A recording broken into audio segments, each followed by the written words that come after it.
अस्सलाम वालेकुम नाजरीन, आप देख रहे हैं नया पाकिस्तान और मैं हूं शहजाद इकबाल। पंजाब में नून लीग की हुकूमत बरकरार रहेगी या हमजा शहबाज का सूरज गुरूब हो जाएगा, इसका फैसला एक हफ्ते बाद हो जाएगा। पंजाब की 20 नशिस्तों पर ज़िमनी इलेक्शंस 17 जुलाई को होने हैं।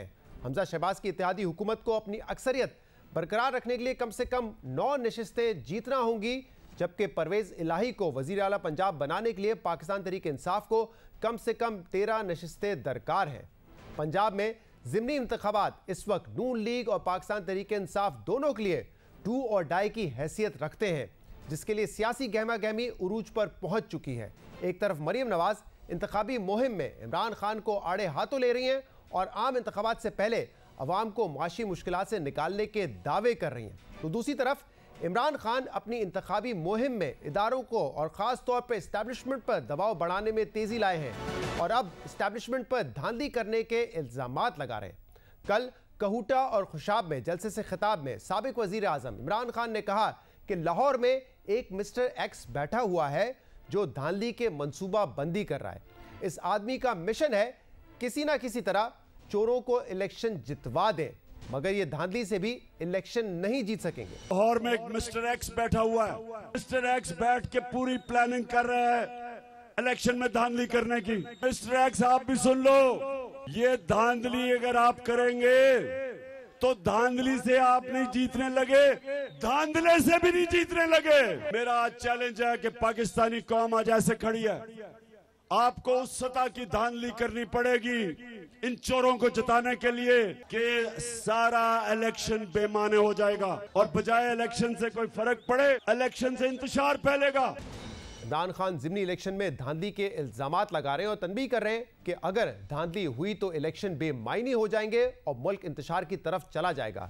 कल अपने ट्वीट में भी इमरान खान ने बराह रास्त इस्टेब्लिशमेंट पर इल्ज़ाम लगाते हुए कहा था कि हुकूमत और इस्टेब्लिशमेंट दोनों शफाफ इंतखाबात नहीं चाहते। इसके अलावा मरीम नवाज ने भी इंतखाबी मुहिम तेज़ कर दी है। मरीम नवाज ने कल शेखुपुरा में जलसे से खिताब में दावा किया कि 17 जुलाई को पंजाब की अवाम इमरान खान की सियासत को दफन कर देंगे। अगले चंद महीनों में नून लीग मुल्क को बहराने से निकाल देगी। नवाज शरीफ चाहे जेल में हो, नवाज शरीफ चाहे लंदन में हो, ये जम्मे गफीर नवाज शरीफ से मोहब्बत करना नहीं छोड़ेगा। पंजाब के अवाम तुम्हारी सियासत को इंशाअल्लाह 17 जुलाई को दफन करने जा रहे हैं। इंशाअल्लाह ताला चंद महीनों में अल्लाह ने चाहा तो मुस्लिम लीग नून आपको बहरानों से निकाल कर ले जाएगी। महंगाई में भी कमी होगी, तो इंतजार करना आने वाले चंद दिनों में शहबाज शरीफ अवाम को बहुत बड़ा रिलीफ देगा। मरीम नवाज दावा कर रही थी कि अगले कुछ दिनों में शहबाज शरीफ अवाम को बड़ा रिलीफ देंगे। अब देखना होगा कि हुकूमत अवाम को क्या रिलीफ देती है, क्योंकि हमजा शहबाज ने पिछले हफ्ते पंजाब में 100 यूनिट से कम बिजली इस्तेमाल करने वालों को जो रिलीफ देने का ऐलान किया था, इलेक्शन कमीशन ने उसे इलेक्शन कवानीन की खिलाफ वर्जी करार देते हुए उस प्रोग्राम को मुअत्तल कर दिया है। मरीम नवाज ज़िमनी इलेक्शन में जीतने का दावा कर रही हैं, जबकि पाकिस्तान तहरीक इंसाफ हुकूमत और इलेक्शन कमीशन पर धांधली और प्री पोल रिगिंग के इल्जामात लगा रही है। पाकिस्तान तहरीक इंसाफ के सेक्रेटरी जनरल असद उमर समेत दीगर रहनुमा पिछले कुछ रोज से इलेक्शन कमीशन पर वोटर लिस्टों में तब्दीली और इलेक्शन शेड्यूल जारी होने के बाद वोट का इंदराज करने के इल्जामात लगा रहे हैं, जिसके बाद इलेक्शन कमीशन ने कल यह वजाहत की है कि पंजाब के 20 हलकों में पोलिंग पुरानी इंतखाबी फहरिस्तों की बुनियाद पर कराए जा रहे हैं, इसलिए वोटों के इंदराज से मुतल्लिक बातें बेबुनियाद और प्रोपेगेंडा पर मबनी हैं। क्या नून लीग इन ज़िमनी इंतखाबात में ज़्यादा सीटें लेकर अपनी हुकूमत बचाएगी या फिर पाकिस्तान तहरीक इंसाफ ज़्यादा नशिस्तें जीतकर परवेज़ इलाही को वज़ीर आला पंजाब बनाने में कामयाब होगी? इस पर हम बात करेंगे, जिसके लिए हमें ज्वाइन किया है सहाफ़ी और तज्ज़ियाकार सोहेल वड़ाइस साहब ने, हबीब अकरम साहब ने और बेनज़ीर शाह ने। आप तीनों का बहुत बहुत शुक्रिया शो पर ज्वाइन करने के लिए।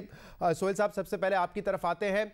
बहुत सारे फैक्टर्स होते हैं किसी भी इलेक्शन में, यहाँ पर भी देखना होगा कि जो हुकूमत में है वो स्टेट मशीनरी का कितना इस्तेमाल करते हैं, कोई इंटरवेंशन होती है या नहीं होती है।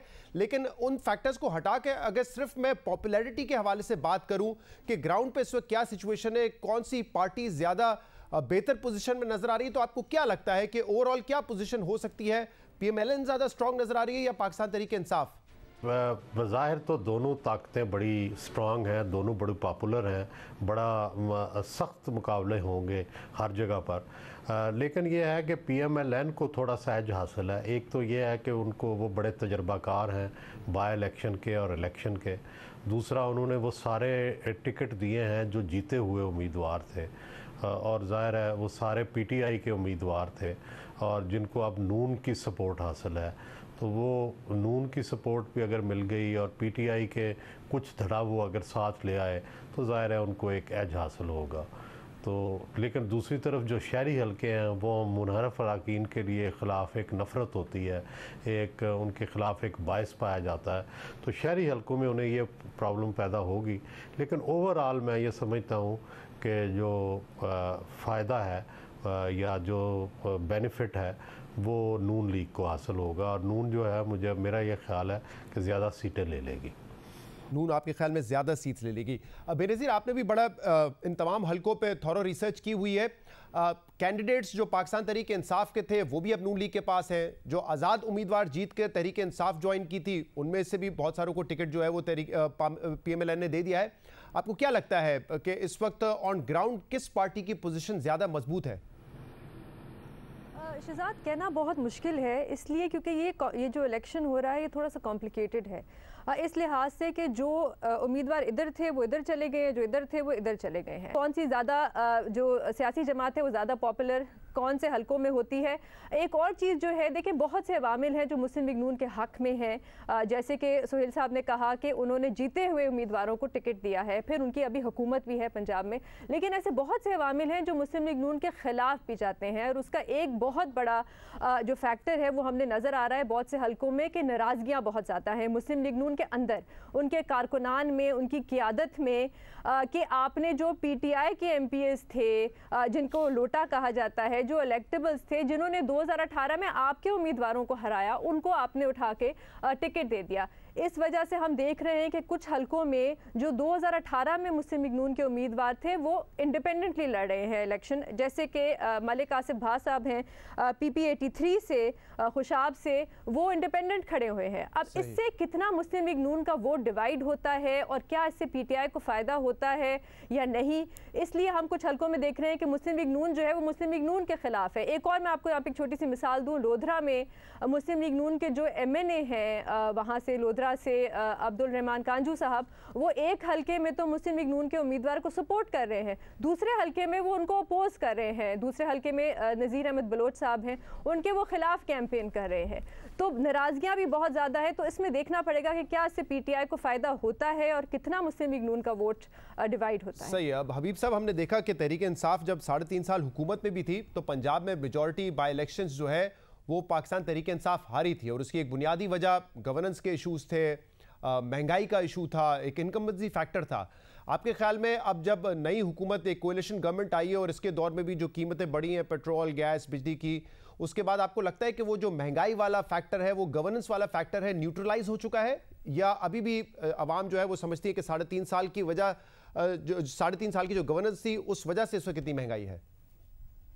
शहजाद, पहले मैं थोड़ा सा एक बात वाज़ेह करना चाहूँगा कि आप जीत और हार की बात कर रहे हैं, तो पहले हमें ये तय्युन कर लेना चाहिए कि कौन सी पार्टी जीतेगी, तो उसका मतलब क्या है। इस वक्त पाकिस्तान मुस्लिम लीग नून को पंजाब में अपनी हुकूमत कायम रखने के लिए जितनी सीटों की ज़रूरत है वो 13 है या 15 है। अगर तो वो इतनी सीटें जीत सकते हैं तो इसका मतलब है कि वो वाकई जीत गए हैं।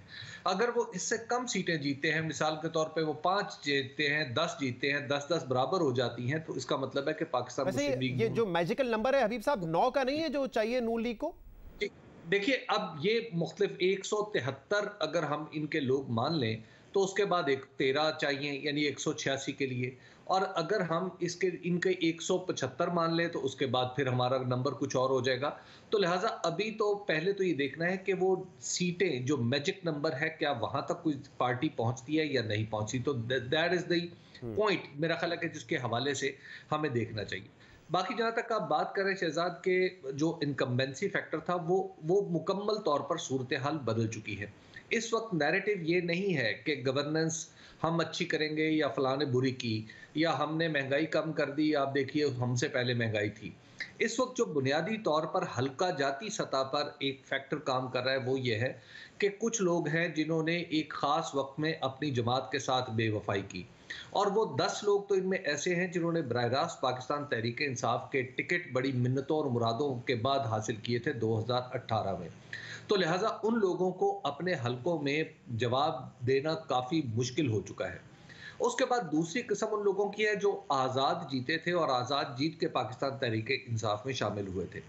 उन लोगों के पास किसी हद तक ये कहने के लिए बात मौजूद है कि देखिए, हम तो आज़ाद जीते थे और उसके बाद हमने अपनी मर्जी से तहरीक इंसाफ का साथ दिया, लेकिन तहरीक इंसाफ ने हमारे साथ अच्छा नहीं किया, या दूसरे फैक्टर्स को वो हाईलाइट कर सकते हैं।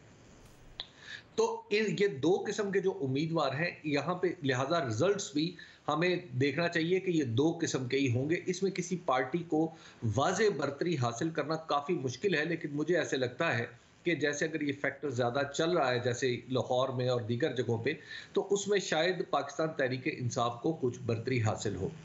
जहाँ तक खुद मुस्लिम लीग नून का मामला है कि वो जिस बुनियाद पे उसका जो क्लेम टू गवर्नमेंट है वो ये है कि हम अच्छी गवर्नेंस देंगे, हमें इकोनॉमी बहुत आती है, हम उसको अच्छा कर लेंगे, हमें कीमतों को कंट्रोल करना आता है, और बड़े इमोशनल से वाक़यात भी अपनी कॉन्स्टिट्यूएंसी में बताए जाते हैं कि फ़लाँ वक्त में ऐसा हुआ और फ़लाँ वक्त में ऐसा हुआ, लेकिन हमने कीमत नहीं बढ़ाई।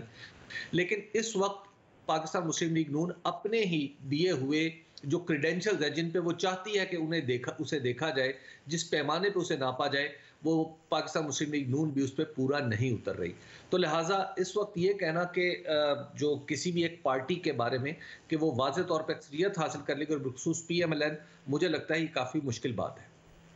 ओके सोहेल साहब, अब ये कितना बड़ा फैक्टर होगा, क्योंकि 10 जो आज़ाद उम्मीदवार थे उन्होंने कहीं पे तहरीक इंसाफ को हराया, कहीं पे नून लीग को हराया, और वो इंडिपेंडेंट इलेक्ट हुए और फिर उन्होंने तहरीक इंसाफ ज्वाइन की थी। लेकिन अब इमरान खान एक बयानिया उनके बारे में बना रहे हैं कि ये लोटे हैं, गद्दार हैं, इनको वोट ना दिया जाए। और मरियम नवाज भी माजी में लोटों के बड़े खिलाफ थी, अब उनको उनकी हिमायत करनी पड़ रही है। वो तकरीर में जस्टिफाई भी कर रही है कि एक्चुअली लोटा होता क्या, उसकी असल डेफिनेशन क्या है। तो आपको लगता है कि ये फैक्टर बहुत इंपॉर्टेंट रोल प्ले कर सकता है? लोग इन मुरफ़ीन को वोट नहीं देंगे, जबकि पहले इनको आज़ाद हैसियत में इलेक्ट भी करवाया था। और जैसे बेनज़ीर ने भी इंपॉर्टेंट पॉइंट रेज किया कि नून लीग ने अपने लोगों को इन 20 नशिस्तों पर टिकट नहीं दिया है, कहीं PTI के लोगों को दिया है, कहीं आज़ाद को दिया है। तो इससे कितना डैमेज हो सकता है नून लीग का अपना जो वोट है?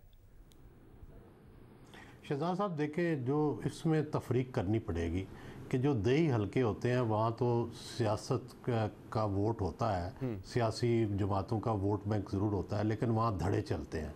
और जो 10 इंडिपेंडेंट कैंडिडेट हैं ये ज़्यादातर देही हलकों से हैं और वो धड़े के वोटर हैं, तो इसलिए उनको तो फ़र्क नहीं पड़ेगा इतना सियासत का। वो जो इंडिपेंडेंट कैंडिडेट जिनको नून ने वोट दिए हैं वो पहले भी ज़ाहिर है अपने धड़े से ही मुंतखब हुए थे। कई जगह उन्होंने दोनों पार्टियों को हराया था, कई जगह एक पार्टी को हराया था, तो इसलिए वो तो 10 अलग करते हैं आप सीटें। आपको लगता है कि पाकिस्तान की सियासत में लोगों को, धड़ों को ये मैटर नहीं करता कि उनको लोटा कहा जा रहा है, उन्होंने अपनी वाबस्तगी बदल ली है? ये आपके ख्याल में ये इतना इंपॉर्टेंट पॉइंट नहीं होता जब धड़ों की सियासत की हम बात करते हैं? तो ये देही इलाकों में बिल्कुल नहीं मैटर करता, ये शहरी इलाकों की सारी ये बातें हैं। शहरी इलाकों में ये चीज़ें ज़रूर मैटर करती हैं, देही इलाकों में नहीं मैटर करती। सिर्फ सवाल ये है कि जो नून लीग के ज़माने में महंगाई हुई है और जो उनकी गवर्नेंस है, क्या इसका कितना असर पड़ता है? मेरा ये ख्याल है कि लोगों ने ये एक्सेप्ट कर लिया है कि ये महंगाई इंटरनेशनल फिनोमिना है, और जिस तरह से हुकूमत को बुरा भला कहना चाहिए वो नहीं कहा जा रहा। कोई जलसा नहीं हुआ, कोई जुलूस नहीं हुआ, कोई एहतजाज नहीं हुआ। बेनज़ीर, एक और फैक्टर ऑब्वियसली इस वक्त तहरीक इंसाफ ये भी बात कर रही है कि पहले से प्री पोल रिगिंग हो रही है। इमरान खान ने कल ट्वीट में कहा कि ना PDM की जमातें चाहती हैं कि फेयर एंड फ्री इलेक्शन हो, ना एस्टैब्लिशमेंट चाहती है। और कल उन्होंने कहा एक मिस्टर X हैं जो कि पूरी कोशिश कर रहे हैं कि तहरीक इंसाफ इलेक्शन हारे और नून लीग इलेक्शन जीते। अब इसमें कितनी सदाकत नज़र आ रही है? क्योंकि एक जो बुनियादी इल्ज़ाम है वो ये है कि वोटर लिस्ट तब्दील कर दी है, इजाफी वोट हर हलकों में डाला जा रहा है, जबकि इलेक्शन कमिश्नर ऑफ पाकिस्तान का ये कहना है, उनकी वजाहत ये है कि हम तो जो पुरानी वोटर लिस्ट है उसी पे इलेक्शन करवा रहे हैं।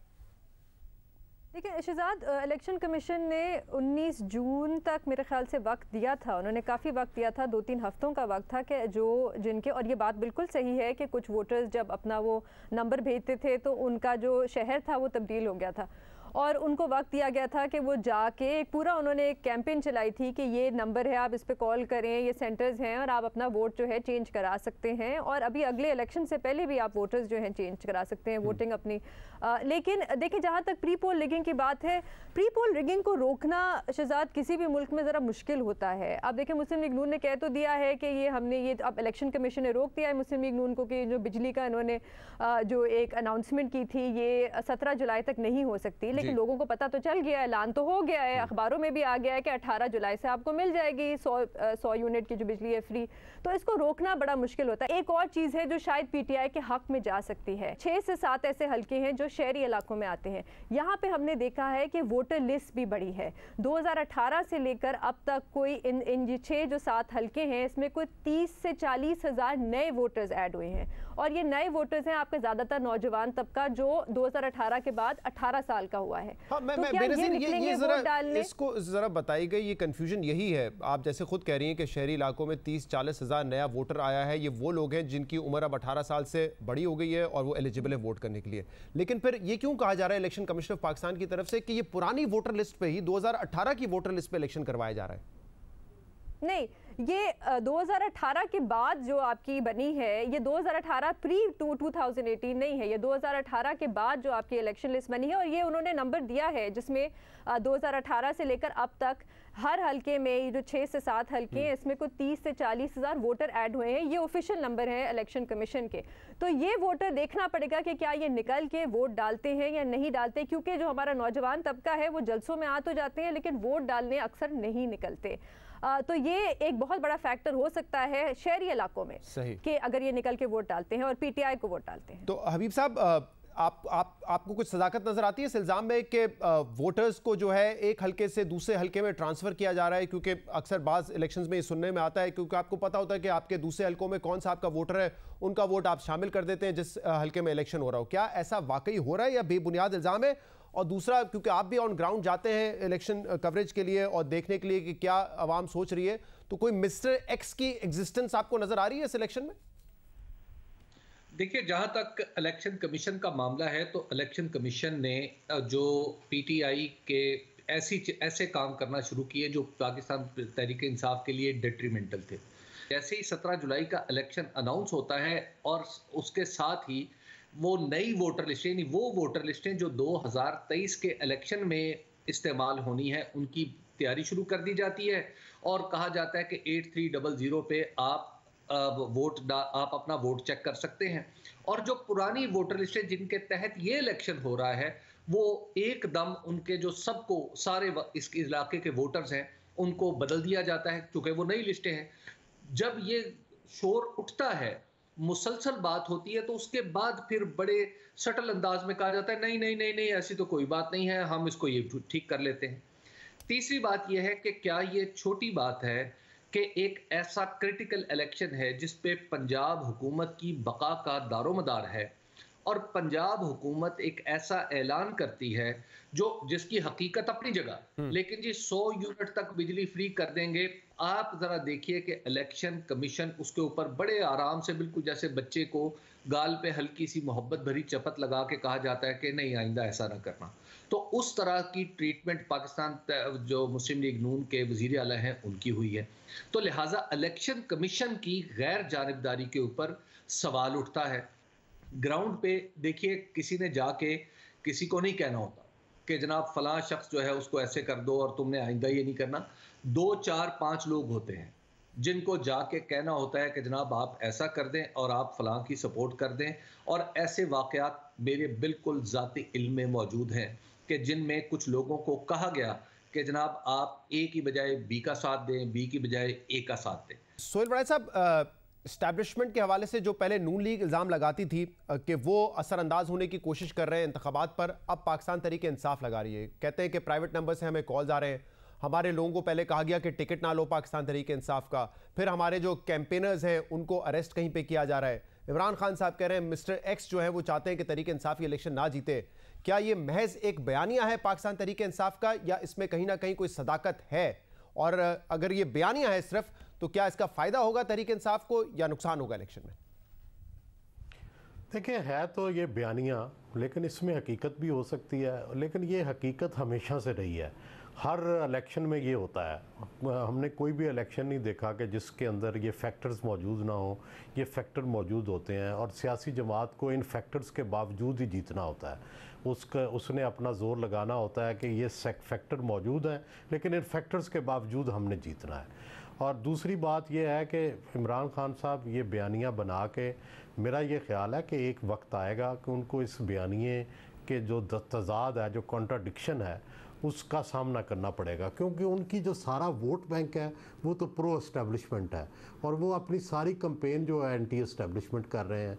तो अल्टीमेटली किसी वक्त ऐसा आएगा कि जब बिल्कुल उनका सामना अपने ही चीज़ों से सामना होगा, अपने ही लोगों से सामना होगा, और उनके वोट बैंक को ये इस कॉन्ट्राडिक्शन से निकलना पड़ेगा कि क्या वो प्रो एस्टेब्लिशमेंट हैं या एंटी एस्टेब्लिशमेंट है। उनकी सारी सोच, उनके ख्यालात, उनकी सारी अफकार के जितने महलात हैं उनके ख्वाबों के, वो सब सारे एस्टेब्लिशमेंट के साथ जुड़े हैं, लेकिन वो सियासत कर रहे हैं एस्टेब्लिशमेंट के ख़िलाफ़। तो अल्टीमेटली किसी जो मोड़ पे आके ये जो तज़ाद है इसका टकराव होगा, और टकराव होगा तो उसमें देखें इमरान खान जो है वो कितने फ़ीसद लेके जाएंगे और एस्टेब्लिशमेंट जो है वो कितने फ़ीसद लेके जाएगी। बहुत बहुत शुक्रिया सोहेल उड़ैत साहब। बेनज़ीर शाह और हबीब अकरम हमारे साथ मौजूद थे। प्रोग्राम में शामिल करेंगे एक ब्रेक और इसके बाद मजीद बात करेंगे। हमारे साथ रहिएगा। Welcome back. मुल्क में जमहूरियत हो या आमरियत, हर दौर में हर सियासी जमात ये दावे करती है कि जब वो हुकूमत में आएंगे तो आज़ादी सहाफ़त को यकीनी बनाएंगे, सहाफ़ियों पर हमलों को रोकेंगे और मीडिया को आज़ादी देंगे। लेकिन जब वो ऑपोजिशन से हुकूमत में आते हैं तो सहाफ़ियों पर मुकदमात और हमलों का सिलसिला पहले की तरह जारी रहता है। हुकूमत में आने से पहले इमरान खान आज़ादी सहाफ़त का अलम उठाते थे, मगर पाकिस्तान तहरीक इंसाफ के 3 साला दौर में इमरान खान और पाकिस्तान तहरीक इंसाफ की पॉलिसियों पर सवाल उठाने और इस्टेब्लिशमेंट पर तनकीद करने वाले सहाफ़ियों का घेरा तंग किया गया। इसी तरह इमरान खान की हुकूमत गिराने से पहले PDM के रहनुमा भी आज़ादी सहाफ़त और आज़ादी इज़हार के चैंपियन बनते थे, मगर आज एक बार फिर वही कुछ होता नजर आ रहा है जो पिछले 3 साल देखा गया। मगर इस बार खुद वो सहाफ़ी या वीलॉगर्स ज़ेरे अताब है जो पिछले दौर में आज़ादी सहाफ़त पर हमलों में साबिक वज़ीर आज़म इमरान खान और उनके फैसलों के साथ खड़े नजर आते थे। पिछले 2 माह के दौरान मुतअद्दिद सहाफ़ियों पर मुकदमा दर्ज किए गए हैं। अयाज अमीर पर हमला हुआ है, सहाफ़ियों को धमकी आमेज कॉल्स की गई हैं, जबकि इमरान खान के बयानिए के हामी सहाफ़ी और वीलॉगर इमरान रियाज खान पर तकरीबन 20 से ज़ायद मुकदमा दर्ज किए गए और फिर उन्हें गिरफ्तार करके एक शहर से दूसरे शहर के चक्कर लगवाए गए। और आज इमरान रियाज खान को इदारों की तौहीन के मुकदमे में लाहौर की कैंट अदालत में पेश किया गया, जहां मजिस्ट्रेट ने उन पर मुकदमा ख़त्म किया और फिर लाहौर हाई कोर्ट ने भी इमरान रियाज खान की जमानत पर रिहाई का फैसला सुनाया। अहम बात यह है कि जब पाकिस्तान तहरीक इंसाफ के 3 साल दौर में सहाफ़ियों पर मुकदमात बनते थे, एंकर्स को ऑफेयर किया जाता था, सहाफ़ियों को अगवा करने और घर में घुसकर ज़दोगोब करने के वाक़यात सामने आते थे, तो आज की हुकूमती रहनुमा जो उस वक्त अपोजिशन में थे दावे करते थे कि पाकिस्तान तहरीक इंसाफ ने आज़ादी सहाफ़त का जनाजा निकाल दिया है। जब उनकी हुकूमत आएगी तो सहाफ़त आज़ाद होगी। सुनिए मखलूत हुकूमत बनने से पहले शहबाज शरीफ और बिलावल भुट्टो जरदारी समेत दीगर रहनुमा क्या कहते थे।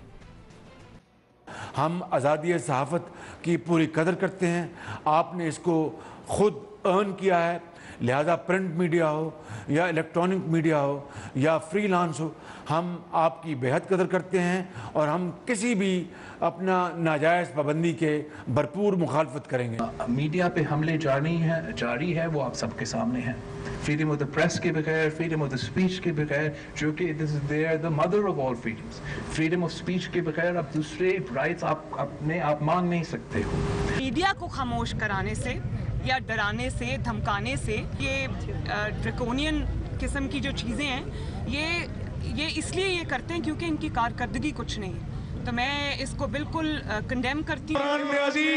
तुम्हारे 4 साल फैशिस्ट दौर में सहाफ़ियों के हिफाजत के लिहाज से स्याह दौर था, सहाफ़ी उठाए गए। ये दावे थे, मगर आज एक बार फिर ताकतवर बयानी से मुख्तलिफ नुक्ता नजर रखने वालों का घेरा तंग किया जा रहा है। मखलूत हुकूमत को सेलेक्टेड कहने वाले और इस्टेब्लिशमेंट पर तनकीद करने वाले सहाफ़ियों पर जमीन तंग की जा रही है। यानी किरदार, शक्लें और आवाज़ें बदल गई, मगर सहाफ़ियों के खिलाफ होने वाले इकदाम अब भी तकरीबन वैसे ही हैं। और इसकी एक मिसाल इमरान रियाज खान की गिरफ्तारी है। अहम बात यह है कि इमरान रियाज की सहाफ़त से, उनके नुक्ता नज़र से आप इख्तलाफ कर सकते हैं। अगर उन्होंने अपने वीलॉग्स में नफरत अंगेजी फैलाई है, किसी को जाती नुकसान पहुंचाने के लिए झूठी मुहिम चलाई है, तो वो गलत है। लेकिन जो उनके साथ हो रहा है वो भी गलत है, क्योंकि इमरान रियाज के खिलाफ ऐसी किसी बात पर केस नहीं बनाया गया, बल्कि उन पर इस्टेब्लिशमेंट पर इल्जामात लगाने, इदारों की साख को नुकसान पहुंचाने के मुकदमा दर्ज किए गए, जिससे ये तासुर मजबूत हो रहा है कि उन्हें उन ताकतवर हलकों पर तनकीद की सजा दी जा रही है जिनका कल तक वो दिफा किया करते थे। इमरान रियाज खान के खिलाफ दर्जन से ज्यादा शिकायत दर्ज की गई और उन FIRs में कहीं तारीख नहीं थी, कहीं मुद्दई सामने नहीं आए, और जिन वीडियोस पर एतराज किया गया था उनका जिक्र तक उन FIRs में नहीं था। इसके अलावा जिस तरह इमरान रियाज खान को पिछले 72 घंटों में एक अदालत से दूसरी अदालत ले जाया गया, 3 रातों तक सोने नहीं दिया गया, उन्हें जेल में उस कमरे में रखा गया जहां ना रोशनी थी ना पंखा था, इससे ये वाज़ेह है कि मकसद आइन या कानून के तहत कार्रवाई नहीं, बल्कि उन्हें जहनी और जिस्मानी अजियत देना है, उनकी आवाज़ दबाना और दीगर मुखालिफ आवाज़ों को पैगाम पहुंचाना है। इमरान रियाज खान समेत दीगर सहाफ़ियों के साथ जो हो रहा है वो तशवीशनाक है, जिसमें कमेटी टू प्रोटेक्ट जर्नलिस्ट और एमनेस्टी इंटरनेशनल समेत दीगर कौमी और बैनुल अक़वामी इदारों ने तशवीश का इजहार किया है। मगर अहम बात यह है कि सहाफ़ियों के खिलाफ ये इक़दाम कोई नई बात नहीं है। पाकिस्तान तहरीक इंसाफ के 3 साला दौर ऐसे वाक़यात से भरा पड़ा है, मगर आज इमरान खान हैरानी का इजहार कर रहे हैं कि सहाफ़ियों पर हमले क्यों हो रहे हैं। इमरान खान सवाल उठा रहे हैं कि क्या यहाँ मार्शल लॉ लग गया है, क्या आइन मुअत्तल हो गया है, क्या सारे इंसानी हुकूक ख़त्म हो गए हैं। और अब इमरान खान ये दावा भी कर रहे हैं कि उनके दौर में सहाफ़त तो बिल्कुल आज़ाद हो गई थी। हमारी गवर्नमेंट सबसे ज्यादा डेमोक्रेटिक गवर्नमेंट रही है इस पाकिस्तान की तारीख में। हमने ना कोई मीडिया को कुछ किया, हमने ना कोई मीडिया पे रिस्ट्रिक्शंस थी। आज देखिए मीडिया के ऊपर क्या हो रहा है, जो प्रेशराइज किया गया, मीडिया का मुंह बंद करने की कोशिश की गई। कभी मैंने पाकिस्तान में इस तरह की फैशिज्म नहीं देखी। सबसे पहले शुरू करता हूं सहाफियों पे। क्या पाकिस्तान में फंडामेंटल राइट सस्पेंड हो गए हैं? पहले बता दें क्या मार्शल लॉ लग गया यहाँ, कि ये कौन सी आइन इजाजत देता है इन चीजों का। साबिक वजीर आजम इमरान खान दावा कर रहे हैं कि इनके दौर में सहाफत बिल्कुल आज़ाद थी, जबकि साबिक वफाकी वजीर इत्तलात फवाद चौधरी ने 3 रोज पहले हैरान कुन इंकशाफ किया है कि 2018 से 2021 पाकिस्तान तहरीक इंसाफ का 3 साला दौर सहाफियों के लिए सुनहरा दौर था, गोल्डन पीरियड था। 2018 से 2022 तक पाकिस्तान की सहाफ़ियों के लिए गोल्डन एरा था। इतना ज़्यादा आज़ादी कभी और किसी दौर में नहीं रही जितनी हमारे दौर में रही। फवाद चौधरी पाकिस्तान तहरीक इंसाफ के दौर को सहाफ़ियों के लिए सुनहरा दौर करार दे रहे हैं, जबकि हकीकत यह है कि PTI के 3 साला दौर में सेंसरशिप इंतहा को पहुंची थी। सहाफ़ियों पर दिन दिहाड़े हमले हुए और पाकिस्तान प्रेस फ्रीडम इंडेक्स में 18 पॉइंट्स गिरकर 139 से 157 पर चला गया। PTI ही के दौर में पीका और PMDA जैसे काले कवानीन नाफिज करने की कोशिश की गई, जिसे सहाफ़ती तंजीमों ने मार्शल लॉ जैसा कानून करार दिया। मगर फिर भी पाकिस्तान तहरीक इंसाफ का दावा है कि इनके दौर में सहाफ़ियों के लिए सुनहरी दौर था। पाकिस्तान तहरीक इंसाफ का दौर हकीकत में सहाफ़ियों के लिए कैसा था, सुनिए। कई सालों का तजर्बा रखने वाले सहाफ़ी, जिन्हें पाकिस्तान तहरीक इंसाफ भी मुस्तनद आवाज़ें समझती हैं, वो PTI के दौर के बारे में क्या राय रखते थे। समझता हूँ कि आज दरअसल इजहार राय की आज़ादी 80 की दहाई से ज़्यादा संगीन इम्तहान से गुजर रही है। जी हाँ, ये वक्त आज़ादी सहाफ़त के लिए उससे ज़्यादा संगीन है जो 80 की दहाई में था, जब ज़ियाउल हक का मार्शल लॉ उरूज पर था। जर्नलिस्टों के ट्वीट्स, खान साहब के ऑफिस में बाकायदा जो टीमें बैठती हैं, ये जर्नलिस्टों के ये ट्वीट्स बैठ के मॉनिटर करती थी कि फलां ट्वीट जो है ये क्यों हुआ है हमारी हुकूमत के खिलाफ। इससे पहले खुद कोशिश करते थे कि ये इसको डिलीट कर दिया जाए। अगर वो कोशिश कामयाब नहीं होती थी तो पिंडी इस्लामाबाद ये आपकी जाके आप पारा की ये हेल्प ली जाती थी कि आप फलां जर्नलिस्ट को फ़ोन करें, उसको कहीं ट्वीट ये डिलीट करें। बड़े बड़े जर्नलिस्टों को फ़ोन जाते थे। तो मीडिया पर्सन्स के खिलाफ कार्रवाइयाँ हैं। ये जिस तरह चोर वारदातें करते हैं या डाकू वारदातें करते हैं, आप जिस तरह घर से लोगों को उठाते हैं, कभी फिर उन पर हमले होते हैं और हमले होते हैं तो वो लोग पकड़े नहीं जाते जो हमले करने वाले हैं। मेरा ख्याल है बहुत बड़ा प्रॉब्लम है ये अब एक ट्रेंड बन गया इस गवर्नमेंट में, शूट द मैसेंजर। मैं इमरान खान की गवर्नमेंट का हिस्सा होता तो मैं सोचता कितना बड़ा लम्हा फिक्री है कि आज सीनियर जर्नलिस्ट बैठ के इस दौर की बात करनी शुरू हो गए हैं, एक आमिर के दौर से, और कंपैरिजन शुरू हो गई। आज़ादी सहाफ़त पर कदगनों के अलावा पिछली एक दिहाई में पीटीआई सियासत और सियासी मुखालफत को जिस नहज पर ले आई है, इसका नतीजा आज अदम बर्दाश्त और नफरत की सूरत में सामने आ रहा है। इमरान खान ने अपने सियासी हरीफों के खिलाफ जिस तरह चोर, डाकू और करप्शन का बयानिया बनाया है, इसने सियासी मुखालफत को ज़्याती मुखालफत में तब्दील करके तहजीब और बदतहजीबी का फ़र्क मिटा दिया है। इमरान खान की इस तर्ज सियासत ने इनके कई चाहने वालों को नफरत के रास्ते पर लगा दिया है, जो जब चाहे जहां चाहे इमरान खान के मुखालफिन पर बरस पड़ते हैं। कल भेरा में एक फूड रेस्टोरेंट पर वफाकी वजीर एहसन इकबाल के साथ जो कुछ हुआ वो इंतहाई अफसोसनाक, काबिल शर्म और बदतहजीबी की इंतहा है। रेस्टोरेंट में मौजूद एक खातून जो बज़ाहिर पढ़ी लिखी लगती हैं, उन्होंने अपनी बेटियों के हमरा एहसन इकबाल को घेरे में लेकर चोर चोर के नारे लगाने शुरू कर दिए। एहसन इकबाल उन्हें टोकते रहे मगर नारे लगते रहे। अफसोस की बात यह है कि पाकिस्तान तहरीक इंसाफ इसे सियासी शऊर, आज़ादी इजहार और एहतजाज का हक करार दे रही है। पाकिस्तान तहरीक इंसाफ के रहनुमा इस शर्मनाक वाक़े का भी दिफा कर रहे हैं और सवाल उठा रहे हैं कि इसमें गलत क्या है। फवाद चौधरी ने ट्वीट किया कि इस वीडियो में तो सिर्फ एहसन इकबाल की बेइज्जती नजर आ रही है, झूठ बोलना बंद करें और लोगों में बुर्का पहन कर जाएं। यह है वो अफसोसनाक रवैया जो मुल्क को इंतशार की तरफ लेकर जा रहा है, जहां ना किसी की इज्जत का ख्याल है, ना तहजीब का कोई दायरा बाकी बचता है। सोचने की बात यह है कि अगर आज ये सब एहसन इकबाल के साथ हुआ है तो कल ये पाकिस्तान तहरीक इंसाफ के किसी रहनुमा के साथ भी हो सकता है। एहतजाज करना बेशक सबका आईनी हक है, मगर ये हक सिर्फ उस हद तक है जब तक किसी और का आईनी हक मजरूह ना हो। ये नहीं हो सकता कि आप जब चाहे जहां चाहे किसी के खिलाफ नारे लगाना शुरू कर दें।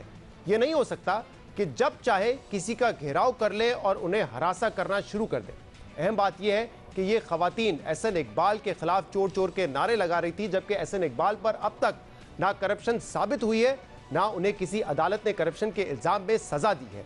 यह हक किसी को नहीं है कि राह चलते किसी पर खुद इल्ज़ाम लगाएं, खुद अदालत लगाएं और खुद ही फैसला सुना दें, क्योंकि राह चलते आवाज़ें कसना, इल्ज़ामात लगाना, तज़ीक करना आज़ादी इज़हार या एहतजाज का हक नहीं बल्कि हरासमेंट है। तमाम सियासी जमातों और ख़ास तौर पर पाकिस्तान तहरीक इंसाफ और इमरान खान को सोचना होगा कि अगर ये सिलसिला जारी रहा तो कोई महफूज नहीं रहेगा बल्कि माशरा तबाह हो जाएगा। अफसोस की बात यह है कि पाकिस्तान तहरीक इंसाफ की क़यादत इस किस्म के वाक़यात की हौसला शिकनी करने के बजाय हौसला अफजाई करती है, मगर उन्हें सोचना होगा कि सियासत में नफरत और बदतमीज़ी को शय देना किसी के फ़ायदे में नहीं है। जो आज आप कर रहे हैं वो कल पलट के आपके साथ भी हो सकता है, क्योंकि हर सियासी जमात के कारकुनान होते हैं और हिमायती होते हैं। किसी भी सियासी जमात के 5-10 सपोर्टर्स कहीं भी मुखालफिन को किसी बात पर भी बेइज्जत कर सकते हैं। अगर आज एहसन इकबाल गैर महफूज है तो हो सकता है कि कल आप भी गैर महफूज हों, और अगर ये सब जारी रहा तो बचेगा कोई नहीं। चिराग सबके बुझेंगे, हवा किसी की नहीं। प्रोग्राम में शामिल करते हैं एक ब्रेक, इसके बाद मजीद बात करेंगे। हमारे साथ रहिएगा।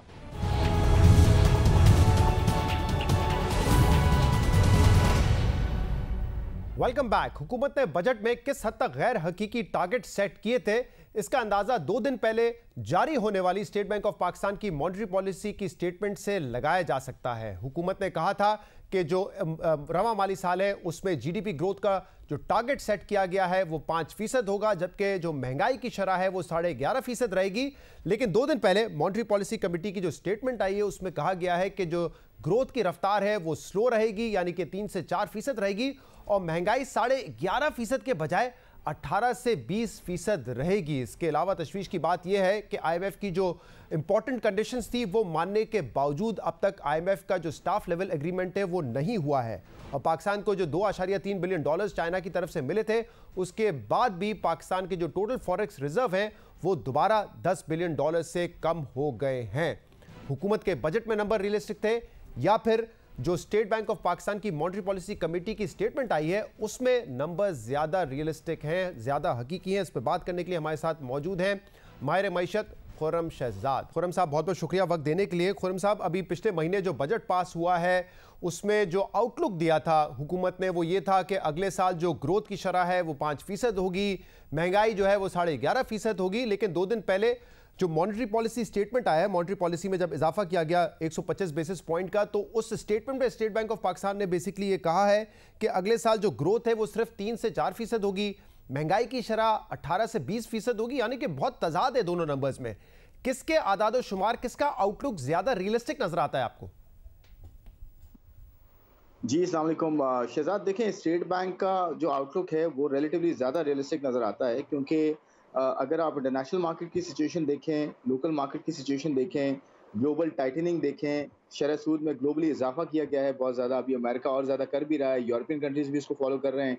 फिर हमारे यहाँ भी स्टेट बैंक ने जो है वो 15% जो 1999 के बाद जो है हाईएस्ट शरह सूद है इस वक्त पॉलिसी रेट, वो कर दिया है। तो मेरे ख्याल में ये जो स्टेट बैंक भी जो 3 से 4% की बात कर रहा है, तो मुझे लगता है कि 2% भी अगर हम ग्रोथ कर जाएं, रियल जीडीपी की मैं बात कर रहा हूँ, 2%, 2 to 2.5%, तो वो भी काफ़ी ज़्यादा जो है वो बेहतर नंबर होगा, गिवन द फैक्ट कि आपके यहाँ टाइटनिंग बहुत ज़्यादा हो गई है, इलेक्ट्रिसिटी की प्राइसेस मैसिवली बढ़ाई गई हैं, पेट्रोल की प्राइसेस मैसिवली बढ़ाई गई हैं, और इन्फ्लेशन 21% आई है, जो कि इस साल का एवरेज, जो अभी नया साल शुरू हुआ है, एवरेज तकरीबन 15 से 18% रहेगी। तो स्टेट बैंक का जो एस्टिमेटेड नंबर है वो मुझे लगता है रियलिस्टिक है।